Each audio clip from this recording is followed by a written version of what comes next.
सम्पूर्णमा नमस्कार।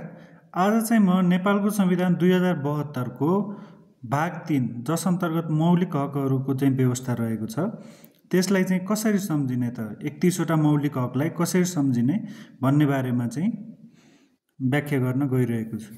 र यसलाई चाहिँ सबैभन्दा पहिला एउटा सूत्र सम्झिनु पर्ने हुन्छ। सन्न्याछु गोभाखा दलित उपभोक्ता। सन्न्याछु गोभाखा दलित उपभोक्ता भनेर चाहिँ याद गर्नु पर्यो भने र यो मौलिक हकहरूलाई चाहिँ यसरी चारवटाको मल्टिपलमा धारा 16 देखि धारा 46 सम्म चाहिँ यसरी चारवटाको मल्टिपलमा 16, 17, 18, 19, 20, 21, 22, 20, 21, 22, 23 गरेर चाहिँ यसरी चार को मल्टिपलमा चाहिँ मिलाउनु पर्यो।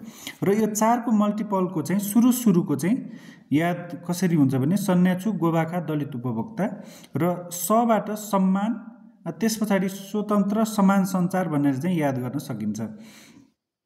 त्यस्तै गरेर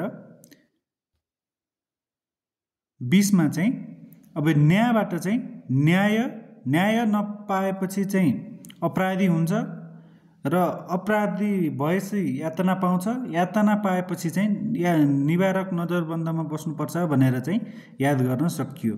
र यसको चाहिँ अर्थ अर्कै भए पनि जस्तो न्याय भनेको चाहिँ न्यायको हक हो, अपराध भनेको अपराध पीडितको हक हो, यातना भनेको चाहिँ यातना विरुद्धको हक हो, तर याद गर्न चाहिँ यसरी गर्न सकिन्छ। त्यस्तै गरेर छु पछाडि छुवाछुत सम्पत्ति भनेर याद गर्ने भने धार्मिक सूचना। अनि त्यसपछि गोबाट गोपनीयताको शोषण भयो, स्वच्छ शिक्षा भनेर याद गर्ने। भाबाट चाहिँ भाषा, 32 मा भाषा छ, भाषा भएपछि 33 मा चाहिँ रोजगार पाउँछ, 34 मा श्रम गर्न पाए, रोजगार पाएपछि भने श्रम गरे पछाडि चाहिँ स्वस्थ हुन्छ मान्छे भनेर यसरी पनि याद गर्न सकियो। त्यस्तै गरेर 36 मा चाहिँ खाबाट खाद्य छ, खाद्य पछि चाहिँ आवास चाहिन्छ मान्छेलाई, आवास भए पछाडि चाहिँ बिहे गर्छ महिला ल्याउँछ र बालबालिका पाउँछ भनेर पनि याद गर्न सकियो।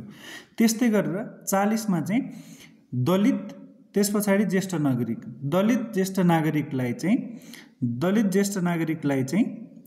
सामाजिक न्याय र सामाजिक सुरक्षा चाहियो भनेर पनि याद गर्न सकियो। र अन्तिममा चाहिँ उपभोक्ता आउँछ, 4 को मल्टिपलमा उपभोक्ता आउँछ र उपभोक्तालाई चाहिँ देश निकाल संवैधानिक उपचार भनेर चाहिँ याद गर्न सकियो।